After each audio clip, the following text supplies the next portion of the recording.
Hi everyone, Deb Kierstead here. Welcome to Live Skills Math Junior. Today our topic is debt. And our special subject today is one of your favorites. It is Greg. You may remember Greg from Greg's Goals video. Greg, in achieving all of his goals, has happened to have gone into debt. You might ask me, what is debt? And why is Greg in debt? But what is debt? So debt is something owed to someone else, and usually it's money. It can be something else. It could be an object or something else, but usually when we're talking about debt, we're talking about money.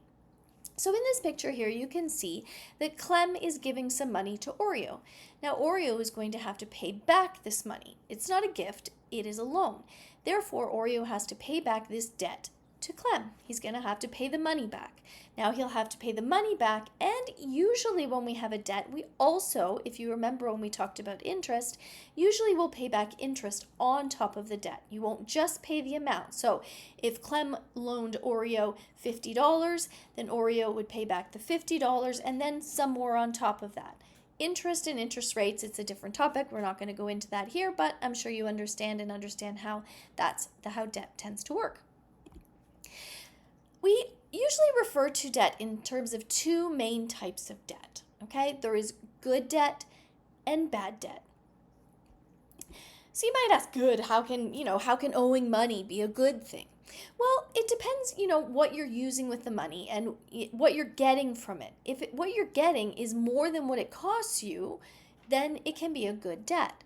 For example, buying a home could be considered a good debt because you're going to have a home, you're going to have some equity, you're going to be able to sell it at some point to get your money back and hopefully some more.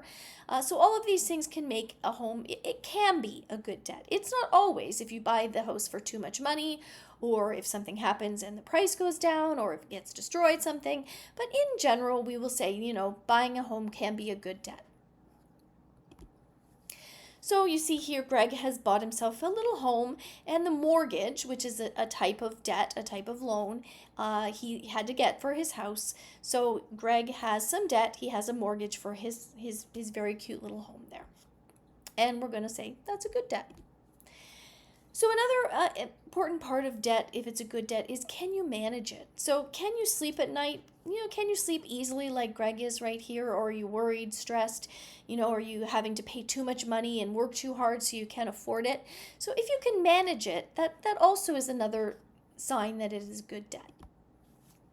Now on the flip side of good debt is bad debt. So with bad debt, what you lose from it is more than what you gain from it. Or else you're paying so much money to carry the debt that it's too hard for you to manage. All of these things can turn something into a bad debt. Now, in general, credit cards tend to be bad debt.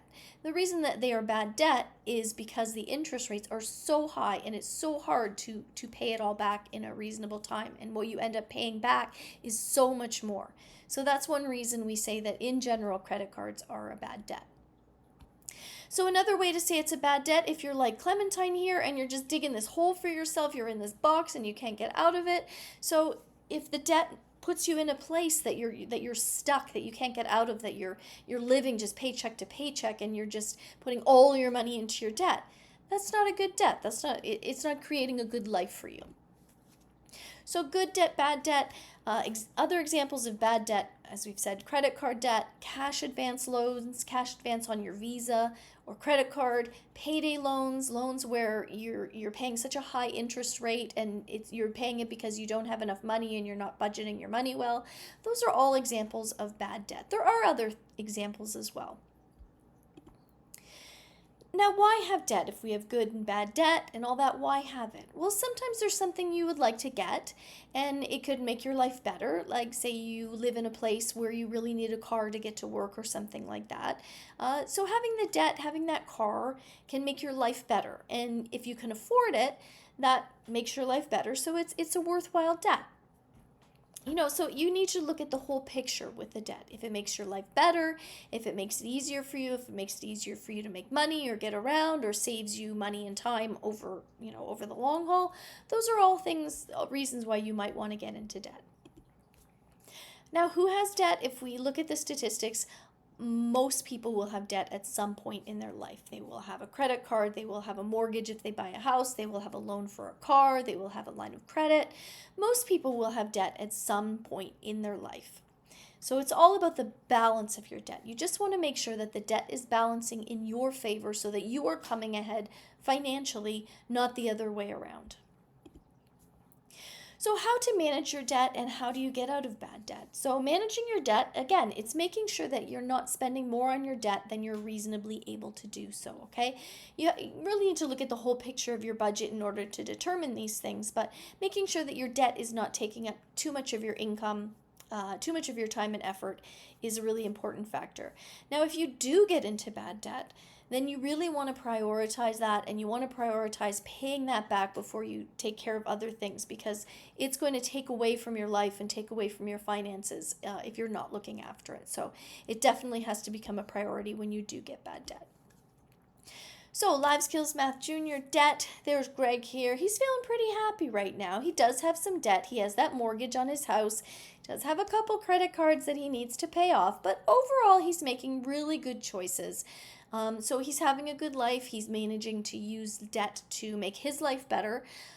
You will likely have debt like Greg, but choose well and make sure you really use it to work to your advantage. We're so glad that you joined us here at Live Skills Math on our video on debt. As always, we like to add in a little project for you to do to cement all this into your mind. So we want you to understand how debt works so that you can make debt work for you. What are two main types of debt? What are two ways that Greg could get into debt? List 3 types of debt. When is it okay to get some debt? When is it a really bad idea to get some debt? Will you need to get debt in order to achieve your goals? Explain, and remember to think back to your goals that you've done in previous videos. What is one action step you can do right now to help you avoid debt as much as possible in your future? And I'm going to give you a little heads up here that savings, having that piggy bank, that savings account, both great action steps to keep you out of debt. Because if you have savings, then you can use that to buy the things you want, and you will need debt much less. Live Skills Math Junior debt. I'm so happy you were able to join us here today. If you have any questions, please, drop us a little note in the comments. We're always happy to share, and have a great day.